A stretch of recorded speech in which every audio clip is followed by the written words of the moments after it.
These guys, what you're about to hear is what someone who's figured all the ways that it doesn't work, what works. And so they're like, what do I say? Hey, this is Grady calling. I'm a life insurance agent. Do you want to buy life insurance? No, don't say that. That's how you take control. They go, what? Are you a telemarketer? So Tanner's going to dig in right now what he says to take control on the phone. Hi, everybody. Grady Polson. Welcome to the America Agency.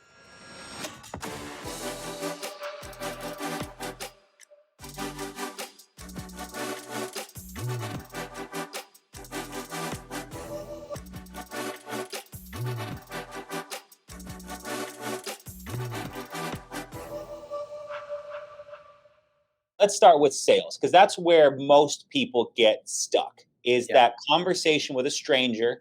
They care what they think. They're worried about what they know. They need to get on every single Americo product training to learn all about, all the products ins and outs. And they put all these things of filing their Rolodex and organizing their papers ahead of dialing.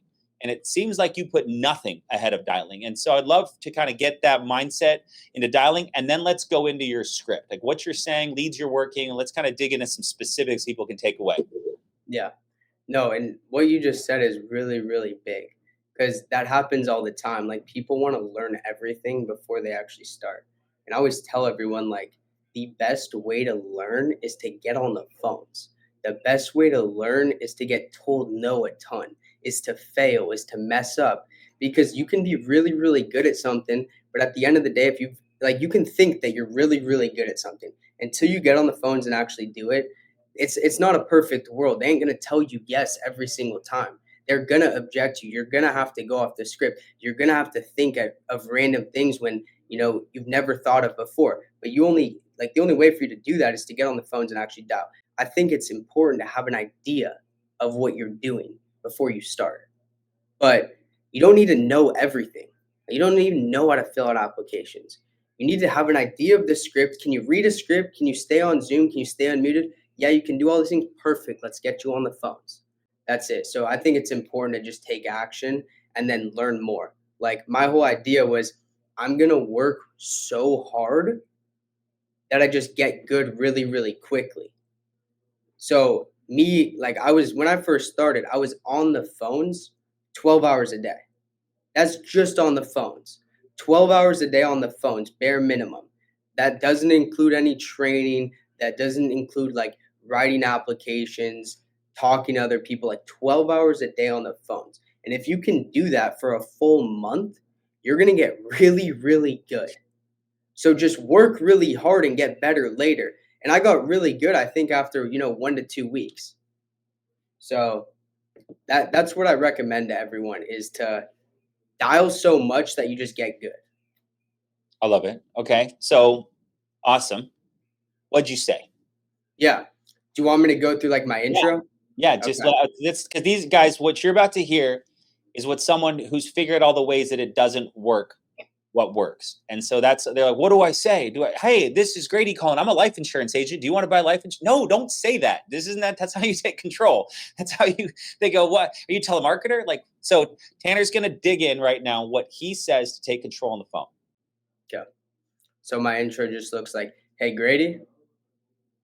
Yeah, I'm going to let you do it, just because I end up botching it up, but I want. You're good. Yeah. Hey, Grady. And then I need them to respond to me.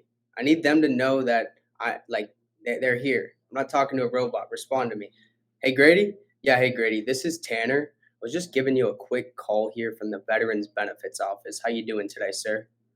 Doing good? Okay. That's great to hear, sir.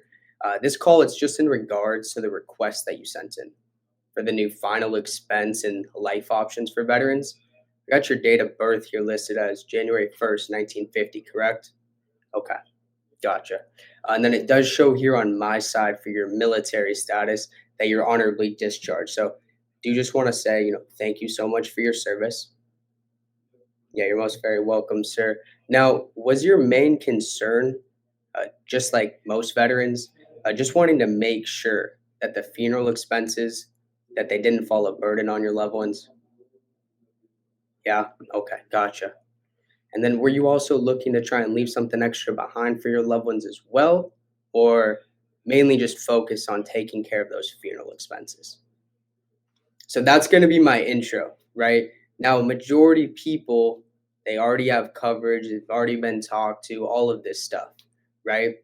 So, like, I'm running vets, right? If they Yep. already have coverage, I've tried I've tried everything. This is what works the best for me. I say, "Okay, perfect, sir. That makes my job a whole lot easier." Now, did you get that in place through the VA or did you set up some private life insurance? They will always tell you private life insurance. So what I respond to that is, now the only reason that I ask that is because there's a new discounted program for veterans where you can get more coverage in place for less of a premium. How much coverage did you have in place? So I just gave them a reason to tell me how much they're covered for. I'm not jumping, like arguing with them, like, sir, how much coverage do you have? Like, I gave him a reason to respond to me. And then he's going to tell me, like, 10,000. Okay. And then how much were you paying that on that, sir? $100 a month. Now, if I can beat his price, this is what I'll say. Now, sir, did you have like any AIDS or cancer when you got that policy? They're gonna like, no. What are you talking about? The reason that I say that, or there's a reason behind everything I say, is because the only reason he should be paying so much is if he's crazy sick, right? And it also like freaks him out. Like, why is he asking me that? So he's gonna tell you no. Yes, sir. The only reason I ask is it looks like you're most definitely overpaying for that policy. So what I'm going to do is put you in the best position financially for your family. I do just have to go over a couple of health questions, make sure I can even help you out in the first place. Does that make sense? Yeah. Bang, straight to health questions, quote them, close them. Easy. Now, when you're brand new, I do recommend going through, the entire script, learn everything. But all of that, like, dude, you will be able to lock up a lot of policies. But what most people struggle with is they just get straight, like they attack them. It's always like you're on the client side, it's always an agreement. And the one thing I would recommend to everyone is end every single sentence with a question because I need him to respond to me. When you leave it with just like a comment, it's awkward pause. Always end everything with a question. And then if I can't beat his price, I'll say, okay, sir, so that $10,000 of coverage, that was just to cover your funeral expenses. And then you were just looking to leave a legacy left behind for your loved ones, correct? Exactly. Okay, gotcha. So like that line, I tell you, I've made so much money from that line. It's crazy. Like it's insane. And then if they have a lot of coverage, I'll say, okay, so that 50,000 of coverage, that was just to leave a legacy left behind for your loved ones. Now you were just looking for something small in place to cover those funeral expenses so they didn't dig into that other one, correct? That's exactly what I was looking for. And of course, they're not always going to say that, but I've also sold someone that has a 100K whole life policy at 5K because he goes, yeah, Tanner, that's exactly what I want. I don't want them digging into that other one. So that's going to be my intro with like the main objection that I feel most people get when they already have coverage. And then after that, I'm going to jump into, okay, set the structure. What we'll do, spend about a minute or so on yourself, financial situation, make sure you find something affordable to you.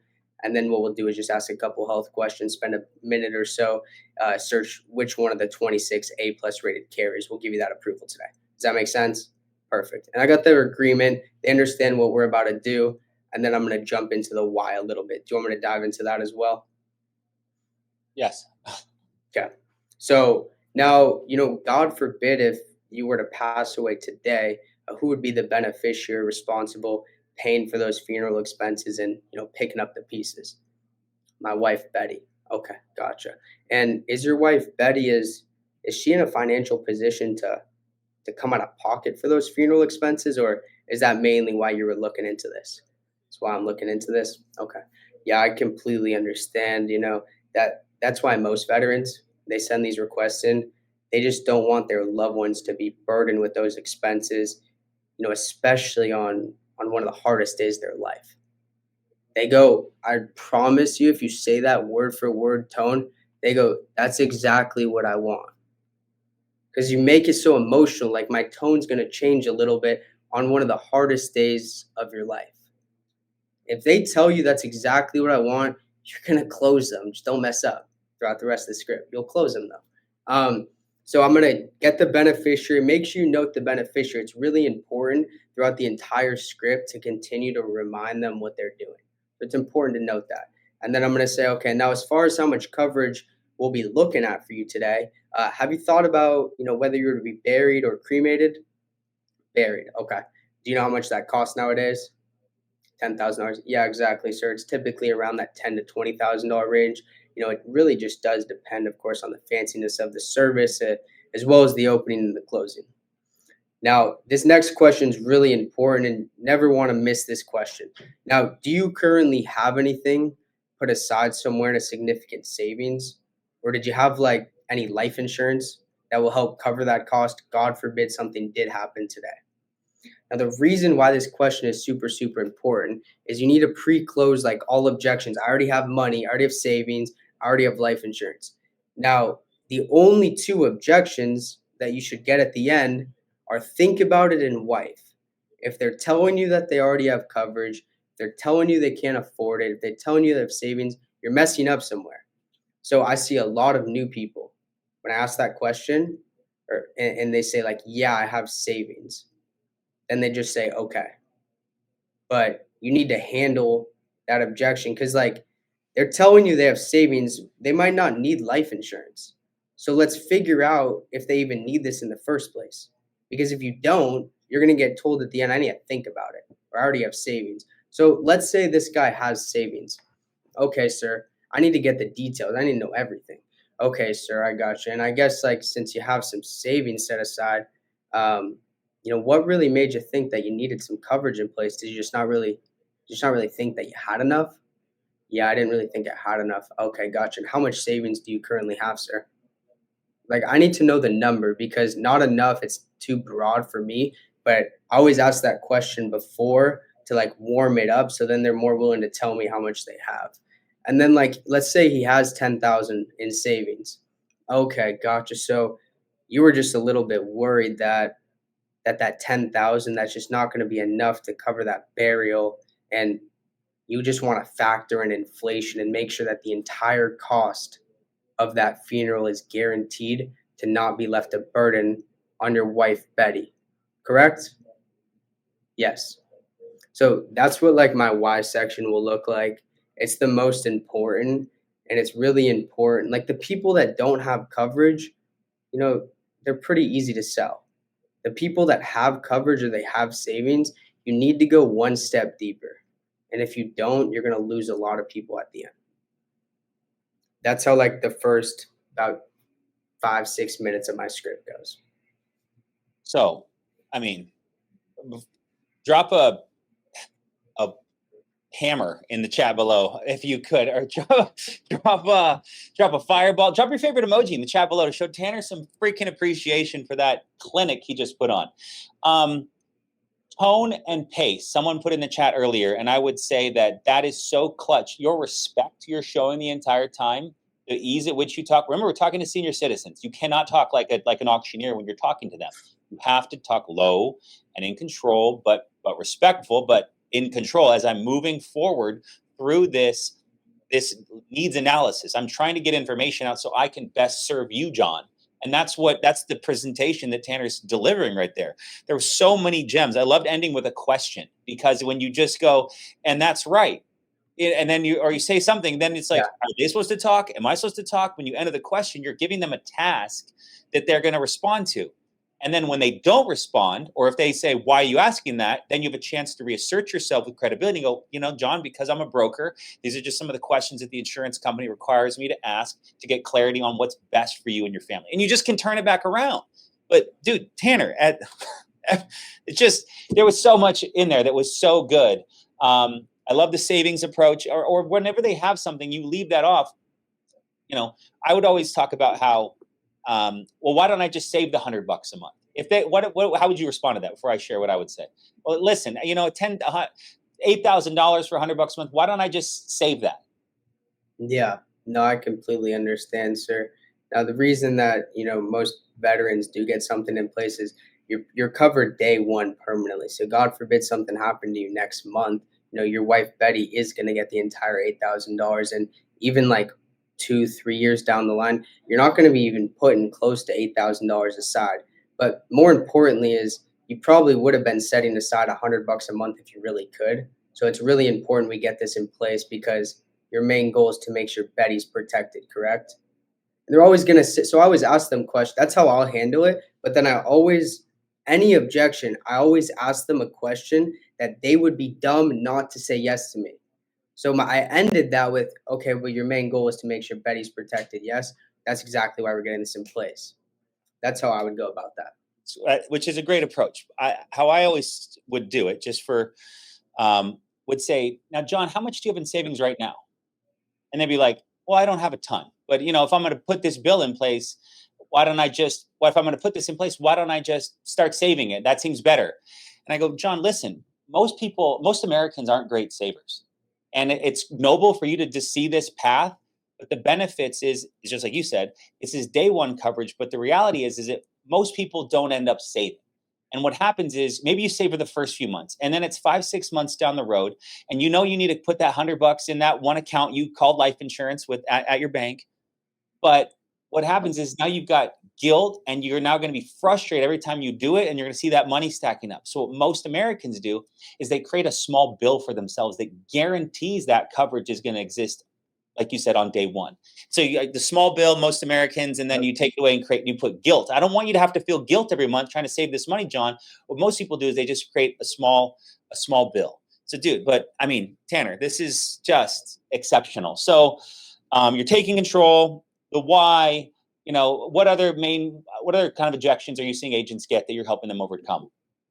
Yeah, of course. So, I mean, like the rest of the script is really just getting their income and asking the health questions and then going over the benefits. Like, as far as the income, I'll make it real short is like, don't try to preface something before you ask. Just ask. You speak confidently, you're professional, they're going to give you everything that they need. So, like, if just real quick, how I'd get their income is like, all right, sir, now are you currently working, retired, or disabled? I'm retired. I hope you're enjoying retirement, sir, or at least trying to. How much would you say that you do bring in per month, like just to the ballpark? 3 grand. Okay, gotcha. And at the end of the month, when you pay your bills, utilities, any fun things you like to do, what would you say that you are typically left over with? About $500. Like, I don't need to preface anything. I just ask. Now, right there as well, if he has like $200 or less, I need to make sure he's willing to spend money before I show anything. So I need the confirmation. So if he has like 200 or 300 bucks, he's broke, right? I'm like, okay, sir, I completely understand. Now that being said, like, what would be a comfortable amount that you would be comfortable, allocating towards something like this, to make sure that Betty doesn't have to come out of pocket for that funeral? That'd be like 50, 75, 100. Let's say he says 50.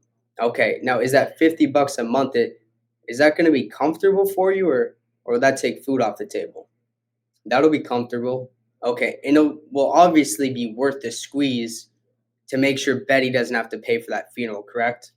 So I'm getting 1, 2, bang, 3 in a row. He can't ever tell me that he can't afford it, right? As long as I show him something that's $50 a month, he just agreed to me 3 times. If he objects you a little bit, then decrease it. But you need confirmation if they don't have that much money. Because, like, personally, I made a mistake, my first month of, not really adding those 2 questions that I add now. And I would get to the end and they would really need to think about it, or they were just a little bit nervous to make the jump. But when you get that agreement before you show numbers, you're going to be good. That would be like another objection I feel like new people mess up with all the time, is just like the income section. And then after that, I'm just going over the health questions, and then I'm just going over the benefits, and then I quote them, bronze, silver, gold, which one would make the most sense. And then, the 2 main objections, like I said before, if you're getting anything besides a wife, or think about it, you are messing up somewhere. And it's really important to take accountability for that, because I promise you, if you're getting other objections, you are messing up somewhere.